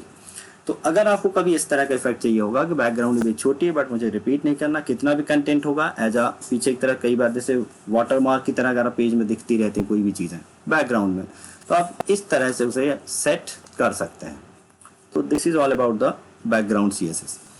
अब कुछ एग्जांपल और देखता हूँ, मैं 2-3 चीज़ें और पढ़ाऊंगा, बाकी आपको इसमें से कल संडे, कल क्लास नहीं लूंगा मैं, तो कल आप इसमें से अगर आप पिछला प्रैक्टिस पूरी कर लें, इसमें से कुछ चीज़ें रहेंगी जो आप थोड़ी चीज़ें सीख लीजिएगा, ज़्यादा नहीं है, एडवांस में जाने की जरूरत नहीं है अभी आपको, क्योंकि यहाँ पे आपको उलझना नहीं बिल्कुल भी। हमें अपने काम के लिए जितनी चीज़ें सीखनी है, जितनी ज़रूरत की हैं, क्योंकि बाकी चीज़ें फ्रेमवर्क के बूटस्ट्रैप में हमें मिल जाती हैं, तो बूटस्ट्रैप भी पढ़ना है। आगे बढ़ते हैं बॉर्डर। बॉर्डर के लिए देखिए बॉर्डर प्रॉपर्टी है, ठीक है। सिंपल बॉर्डर के लिए हमारे पास 3 एट्रीब्यूट या 3 सीएसएस मिलने वाले हैं, और वो कौन से हैं वो भी खास खास हैं, वो भी हम यहीं पे बता देते हैं। आपने डिव लिखा, आपने लिखा डिवीजन को डिफाइन करना, सपोज करें ये हमने एक पैराग्राफ बना लिया, पी टैग बनाया, P for paragraph, div for division, दोनों का लगभग एक जैसा काम है, या डिव ही रहने दिया, और हमने लिखा दिस इज डिव 1, इसको किया break.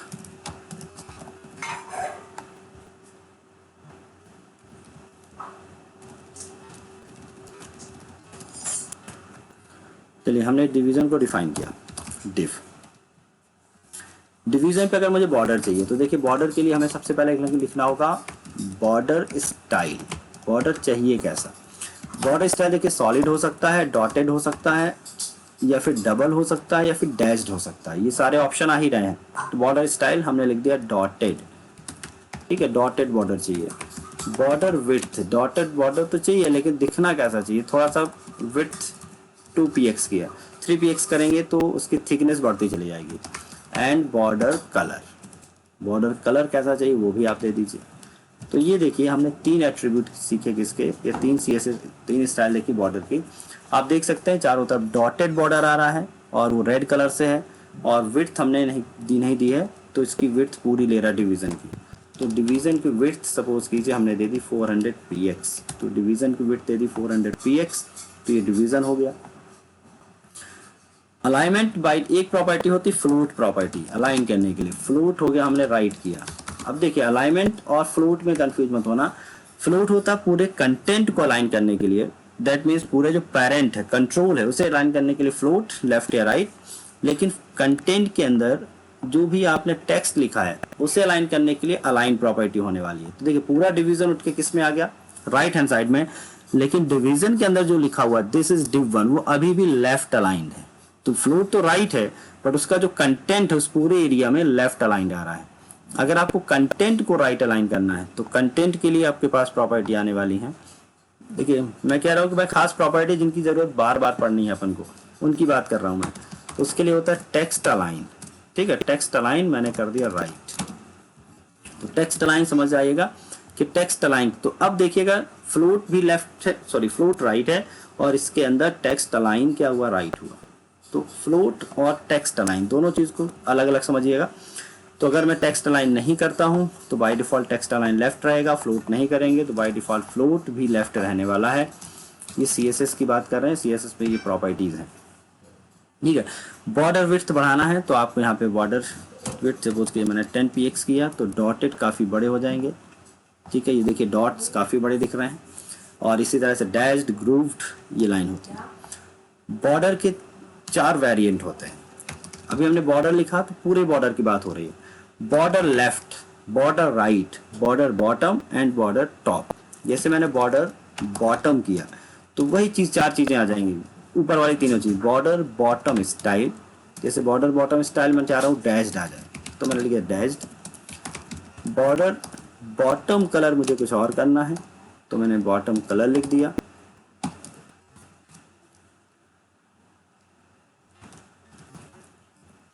And border bottom width,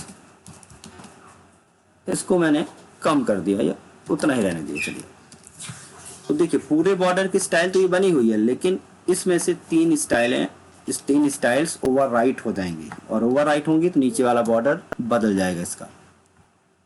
तो देखिए नीचे का जो बॉर्डर है वो क्या हो गया है, डॉटेड की बजाय डैश्ड हो गया। कलर हमने यहाँ पे ग्रीन लिखा है, कलर इसका बदल के अगर मैं कुछ और कर दूं तो आप कलर भी देख सकते हैं। तो बॉर्डर स्टाइल हो गई है। नेक्स्ट आगे बढ़ते हैं।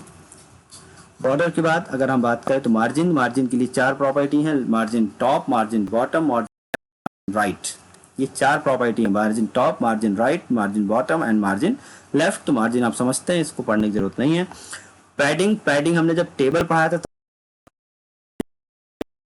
और टेक्स्ट के बीच में स्पेस बढ़ाना मुझे यहाँ पर, तो उसके लिए पैडिंग बोलते हैं। जैसे यहाँ पर देखिएगा दिस इज डिव 1 काफी पास क्लोज है ये बॉर्डर से, तो मुझे इसको थोड़ा दूर करना है तो उसके लिए होता पैडिंग।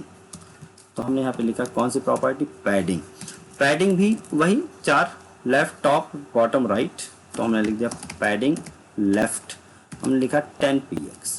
तो लेफ्ट साइड से पैडिंग लगा देगा, तो दैट मीन्स ये देखिएगा ये बॉर्डर और टेक्स्ट के बीच में स्पेस आ गया, तो दिस इज पैडिंग। बहुत ही इजी, बहुत ही सिंपल चीज़ है CSS, बस आपको लगाना पता रहना चाहिए, सब काम करेंगे। देखिए टेक्स्ट प्रॉपर्टी थोड़ी सी पढ़ना है आपको, तो आप देख लीजिए टेक्स्ट प्रॉपर्टी थोड़ी सी इंप्लीमेंट कर लीजिएगा। टेक्स्ट जैसे अब यहाँ पे देख रहे हैं टेक्स्ट थोड़ी सी लूजली कपल्ड है, दैट मीन टेक्स्ट के बीच में स्पेस थोड़ा ज़्यादा रखना है। टेक्स्ट का फॉर्मेटिंग करना, लेफ्ट अलाइनमेंट करना लेफ्ट राइट, वो आप कर सकते हैं। टेक्स्ट के बीच में आप 2 लाइनों के बीच में स्पेसिंग बढ़ाना चाहते हैं, लाइन गैप, तो वो आप कर सकते हैं। तो यहाँ पे लिखा हुआ है एक प्रॉपर्टी इसमें है text decoration and text transformation, वो समझिएगा। हमने कहा ना इंपॉर्टेंट सारी नहीं, इंपॉर्टेंट कुछ ही है। टेक्स्ट डेकोरेशन में प्रॉपर्टी आती है underline, overline and none. Underline, overline and none. Suppose कीजिए मैंने यहाँ पे हाइपर लिंक बनाई, href इक्वल टू https, ये भी अपन ने पढ़ा था www.google.com, google.com, गूगल पे जाने के लिए, और हमने यहाँ लिख दिया विजिट गूगल। अब आप जब इसे चलाएंगे, स्पेस को हमने चलाया, रिफ्रेश किया, विजिट गूगल आ रहा है इस साइड। देखिए अगर आपका डिवीजन राइट अलाइंड है, फ्लोट मैंने राइट किया, तो इसका जो लेफ्ट का पूरा स्पेस है वो हम यूज कर सकते हैं अपने काम के लिए। विजिट गूगल लिखा, ये है हमारे पास क्या, हाइपरलिंक। हाइपरलिंक के लिए कौन सा टैग बनाया था, एंकर टैग। तो अगर मुझे स्टाइल बदलनी होगी, किसका बदलूंगा मैं, ए का स्टाइल बदला। और देखिए बाय डिफॉल्ट जो एंकर टैग है इसको मैं चाह रहा हूँ फॉन्ट, इसके पहले तो फॉन्ट करना है, कुछ और फॉन्ट से है, तो इसके लिए हमने क्या पढ़ा, फॉन्ट फैमिली। सपोज कीजिए हमने कोरबेल लिख दिया। फॉन्ट साइज हमने कर दिया इसका 30px, कोरबेल, कोरबेल लिख दिया, कोरबेल। देखिए फॉन्ट बदल गया। अब लेकिन ये अंडरलाइन जो आ रही है ये मुझे हटानी है, ये डिफॉल्ट प्रॉपर्टी होती है किसकी, एंकर टैग की। तो देखिए इसके लिए एट्रीब्यूट है टेक्स्ट डेकोरेशन, ये पता ही रहना चाहिए। मैं उन प्रॉपर्टीज की बात करूं जो आपको हर हाल में पता रहनी चाहिए, बाकी चीजें भूल जाए कोई दिक्कत नहीं। टेक्स्ट डेकोरेशन हमने कर दिया नन। 3 प्रॉपर्टी है, अंडरलाइन, ओवरलाइन, नन, तो इसमें इंपॉर्टेंट है नन। तो देखिए टेक्स्ट डेकोरेशन नन किया तो आपके हाइपरलिंक तो रहेगी, लेकिन उसमें अंडरलाइन जैसी कोई प्रॉपर्टी नहीं रहने वाली है, ठीक है।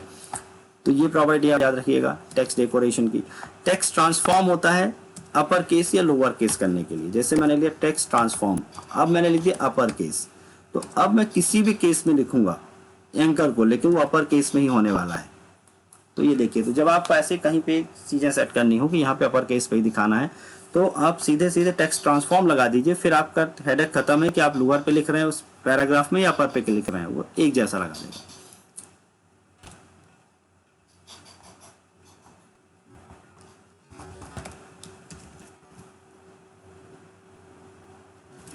तो इसी तरह से अब अगली प्रॉपर्टी पे चलते हैं, और अगली प्रॉपर्टी देखिए अलाइनमेंट वगैरह आप पढ़ लीजिए यहाँ से। फॉन्ट प्रॉपर्टी है, फॉन्ट प्रॉपर्टी के अंदर अगर हम देखें तो हमने एक प्रॉपर्टी अभी यूज की है, फॉन्ट फैमिली और size, font size. And colour के लिए तो सिर्फ कलर ही लिखना है आपको।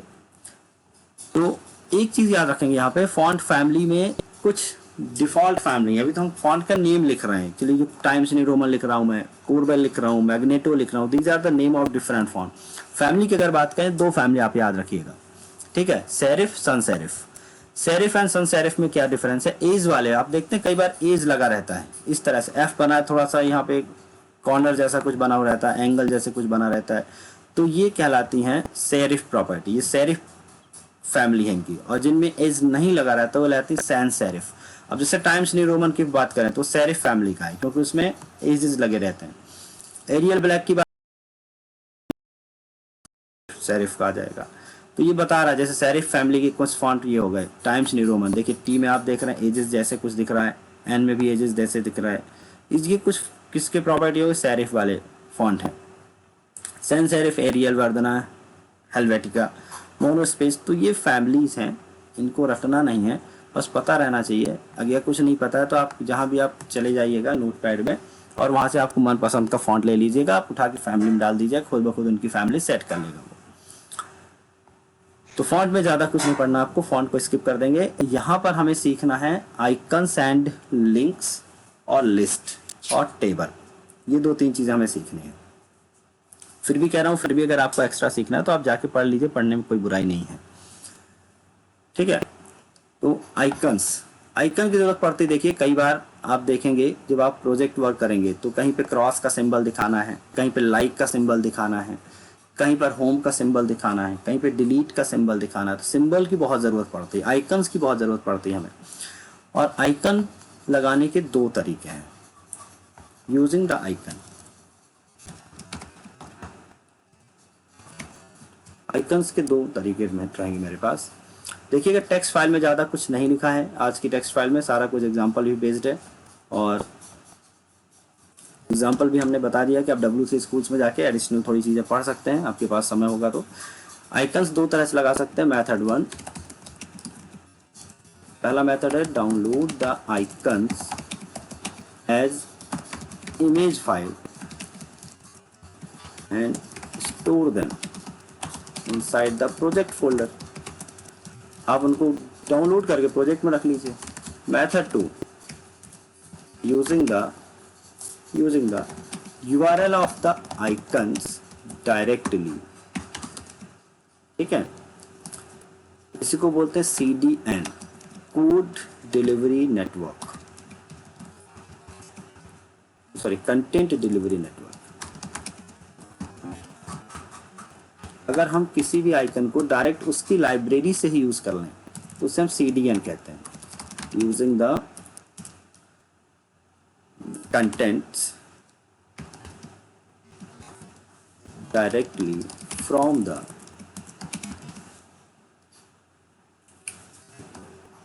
क्लाउड लाइब्रेरी से सीधे यूज करें, उसके लिए हमें ज़रूरत कुछ भी डाउनलोड करने की नहीं पड़ेगी। बट याद रखेंगे अगर आप CDN यूज़ कर रहे हैं तो there must be active internet running in your PC, तभी हम कर पाएंगे, नहीं तो फिर ये वाली मेथड काम नहीं करेगी। बट पॉपुलर यही वाली मेथड है, क्योंकि अब आजकल तो पता ही है आपको सभी को नेट तो रहता ही है। तो कंटेंट डिलीवरी नेटवर्क में फ़ायदा ये रहेगा कि हमारे प्रोजेक्ट में बहुत सारी चीज़ें रखनी नहीं पड़ेगी।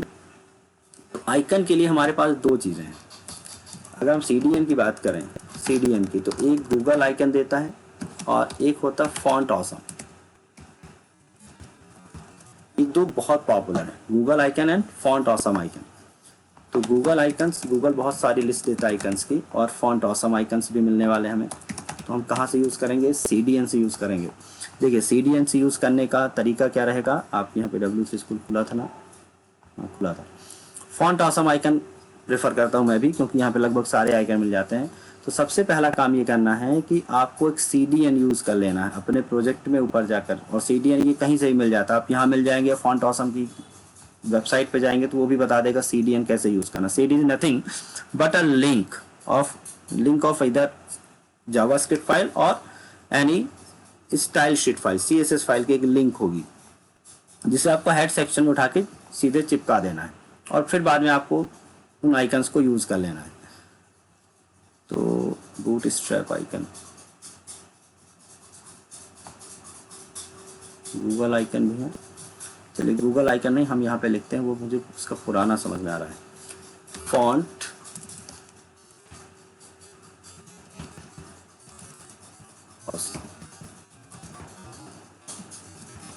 CDN W3 स्कूल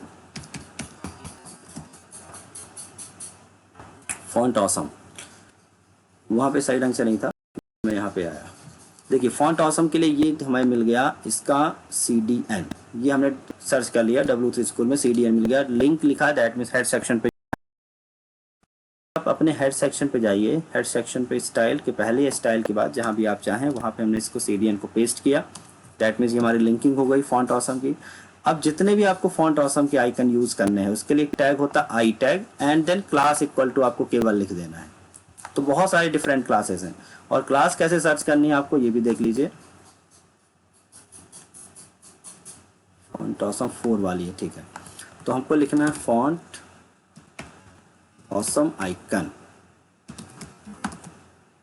आप इस तरह सर्च करिएगा गूगल पे फॉन्ट ऑसम आइकन्स में 4.7, ये देखिए यहाँ पे आइकन पहले लिंक मिल जाएगी और यहाँ पर आपको ये देखिए आइकन सर्च कर लेना, जिसका भी आइकन चाहिए। सपोज कीजिए मुझे एडिट का आइकन चाहिए तो मैंने एडिट लिखा और ये देखिए एडिट के बहुत सारे ऑप्शन दिखा रहा है कि आपको कौन सा आइकन इनमें से पसंद है। मुझे लोकेशन का आइकन चाहिए। लोकेशन देखिए, लोकेशन के लिए मैप दिखाने के लिए, इस तरह पिन दिखाने के लिए, ग्लोब दिखाने के लिए, कोई भी चाहिए तो ये वाला मुझे चाहिए सपोज करें आइकन। तो ये मैंने यहाँ पे लिखा और जैसे आपने क्लिक किया तो नीचे उसके ही देखिए यहाँ पर पूरी क्लास दिखा देगा कि आपको ऐसे लिखना है। तो क्योंकि मैंने लिंक तो कर ही लिया अपने फाइल में, बस आप इसे कॉपी करिएगा और अपने एग्जाम्पल पे जाके जहाँ भी आपको दिखाना है, सपोज करें कि इस डिवीज़न के बाद हमने ब्रेक किया और हमने लिख दिया आर एड्रेस, तो एड्रेस से पहले आइकन चाहिए। तो मैंने यहाँ लिखा और यहाँ पर हम लिख दिया एड्रेस। अभी सिर्फ एड्रेस लिखा मैंने और यहाँ पे इसे किया रिफ्रेश, तो ये देखिएगा यहाँ पर एड्रेस के पहले क्या लिखा हुआ, आइकन लिखा हुआ आ गया। ठीक है, तो एड्रेस के लिए जैसे मैंने अभी एड्रेस नहीं लिखा, वहां पर हमने लिख दिया नेहरू नगर भोपाल। ठीक है, अब उसके बाद टेलीफोन का आइकन चाहिए, मुझे टेलीफोन दिखाना है। तो आपको कुछ नहीं करना, आपको केवल यहाँ जाना है। सबसे पहला काम याद रहेगा ना, हमने वहां पर सीडीएन लिंक कर लिया है। अब आप यहाँ पे कुछ भी लिखते रहिए। मैंने फ़ोन लिखा तो देखिए फ़ोन के लिए आइकन आ गया मेरे पास, मोबाइल का, फ़ोन का। तो ये देखिए फ़ोन वाला मैंने उठाया और यहाँ पर बस इस वाले पे आप जाएंगे और इसकी कोड को यहाँ से कर लेंगे कॉपी, कंट्रोल सी और यहाँ पर कंट्रोल वी। ठीक है, और यहाँ पर सॉरी यहाँ नहीं रखना था, मुझे रखना था अपने कोड में। यहाँ पे मैंने कंट्रोल वी किया और हमने लिख दिया 0755 एंड समथिंग, हम कुछ भी लिख दिया। तो आप देखिए, तो ये इंपॉर्टेंट चीज़ है, इनको आपको भूलना नहीं है। ये सारी चीज़ें हमें पता रहनी चाहिए, इनका सबका यूज़ आने वाला है प्रोजेक्ट में। तो आइकन्स के लिए हमने यूज़ किया है, कौन सी लाइब्रेरी यूज़ की है, फॉन्ट ऑसम आइकन। सब first of all we have to find the CDN of font awesome. CDN इस फाइल में आपको मिल ही जाएगा। ये फाइलें सारे मैं पेज एक करके शेयर कर दूंगा ग्रुप में। तो ये कुछ नहीं मिले तो आप यहाँ से तो इसे सर्च कर ही सकते हैं और नहीं तो आप गूगल पे सर्च कर सकते हैं।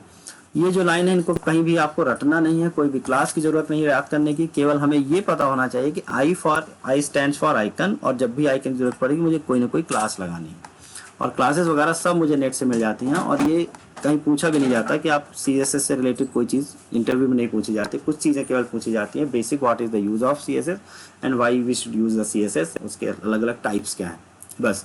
बाकी चीज़ें हमें ये सब रटना नहीं है बिल्कुल भी, सब हमें पता रहना चाहिए कहाँ से करना है, चीज़ें कहाँ से उठानी है और कहाँ पे लानी है। फिर आगे गए हम, तो आइकन्स वाला कॉन्सेप्ट क्लियर हो गया। देखिए हाइपर लिंक बनाने वाला कॉन्सेप्ट बता ही चुका हूँ मैं आपको, कि आप उसका जो डिफ़ॉल्ट व्यू है दैट मीन्स अंडरलाइन, उसे आप हटा सकते हैं। इसके अलावा भी ऑप्शन है कि आप इस पे सेट कर सकते हैं। जैसे एक का टैग मैंने बनाया, आप चाहे तो इसमें विड्थ दे सकते हैं, विड्थ हमने दे दी सपोज कीजिए 100 px। आप इसमें हाइट दे सकते हैं, हाइट मैंने दे दी 100 px। और इसमें आप चाहे तो बॉर्डर दे सकते हैं, बॉर्डर स्टाइल मैंने दे दिया सपोज कीजिए सॉलिड एंड बॉर्डर विड्थ मैंने दे दिया 1 px। तो इस तरह से ये तो आपके ऊपर है कि आप जैसा चाहें वैसा इसमें आप दे सकते हैं। ये देखिए बॉर्डर भी आ गया विजिट गूगल। अब देखिए एक चीज और होती है यहाँ पे, सूडो क्लासेस। सूडो क्लासेस क्या होती हैं कि अगर कोई एक्शन या इवेंट होता है तो मुझे थोड़ी स्टाइल बदलनी है। और एक सूडो क्लास इंपॉर्टेंट है, कोलन लगा के लिखते हैं एच ओवर मतलब when the mouse pointer goes over the anchor tag. तो क्या चेंज करना है ये आपको बताना होता है, कहाँ पर, इस सूडो क्लास में। तो this is the pseudo class. 4-5 classes हैं बट उसमें भी हमें हमारे काम का एच ओवर, बाकी कोई भी काम का नहीं है। तो एच ओवर पे गए और मैंने यहाँ पे सिर्फ एक चीज लिखी, बैकग्राउंड कलर मैंने सपोज कीजिए कर दिया पिंक, रेड, कुछ भी। और अब देखिएगा मैंने इसको किया रिफ्रेश अब जैसे ही मेरा माउस जा रहा है उस पर तो देख सकते हैं आप बैकग्राउंड कलर उसका बदल रहा है। आप चाहते हैं बैकग्राउंड कलर बदले, टेक्स्ट का भी कलर बदले, तो आप यहाँ पे टेक्स्ट भी लिख दीजिए। तो टेक्स्ट का कलर के लिए सिर्फ क्या लिखते हैं हम, कलर। कलर हमने सपोज कीजिए कर दिया यहाँ पे ब्लू, तो ऑलरेडी ही है, और ग्रे कर देते हैं, वाइट कर देते हैं, दिखने का ग्रे हो गया इसलिए नहीं दिख रहा, कलर वाइट कर देता हूँ। अब देखिएगा तो जैसे जैसे माउस जाएगा इस तरह से चीज़ें बदलती जाएंगी। तो ये भी इंपॉर्टेंट है, ये भी बता दिया आपको। आइकन्स कैसे लगाना वो बता दिया आपको। सूडो क्लासेस में कौन सी क्लास बता दी हमने, ओवर, एच ओवर। तो एच ओवर पढ़ लीजिएगा, ये इंपॉर्टेंट रहेगा। और पढ़ना क्या हमने तो बता ही दिया, तो अलग से पढ़ने की जरूरत नहीं है उसे भी। सो लिस्ट, आगे बढ़ना आपको लिस्ट में। देखिए लिस्ट और टेबल थोड़ी चीज़ें हैं, मैं एक क्लास और चाहूँगा तो ले लूँगा, ठीक है। एक क्लास और देखिए मैं ले लूँगा CSS की, थोड़ी चीज़ें और हैं जो मैं आपको बता दूंगा एक क्लास और, लेकिन आपको डिटेल पढ़नी होगी तो आप यहाँ से और भी पढ़ सकते हैं। तो कुछ चीज़ें हैं जो हम बता देंगे आपको। लिस्ट और मेन्यू डिज़ाइनिंग थोड़ी सी बता दूंगा मैं अगली क्लास में। और एक और इम्पॉर्टेंट इन्फॉर्मेशन की मंडे क्लास तक आपको अपनी फ़ी क्लियर करनी है, ठीक है। तो उसके लिए UPI से अगर करना चाहते हैं तो मैं आपको UPI कोड ग्रुप में शेयर कर दूंगा। अगर आप हमारे एप्लीकेशन से करना चाहते हैं तो एप्लीकेशन रजिस्टर करना, और सामने कुछ कोर्स दिख रहे हैं उन कोर्स को स्क्रॉल करना लेफ्ट की तरफ, तो लास्ट में दिखेगा आपको Java 7 AM वाला बैच, तो वहाँ से भी जाके आप परचेज कर सकते हैं, जैसा आपको सही लगे वैसा कर सकते हैं, ठीक है। कोई डाउट हो तो आप पूछ सकते हैं।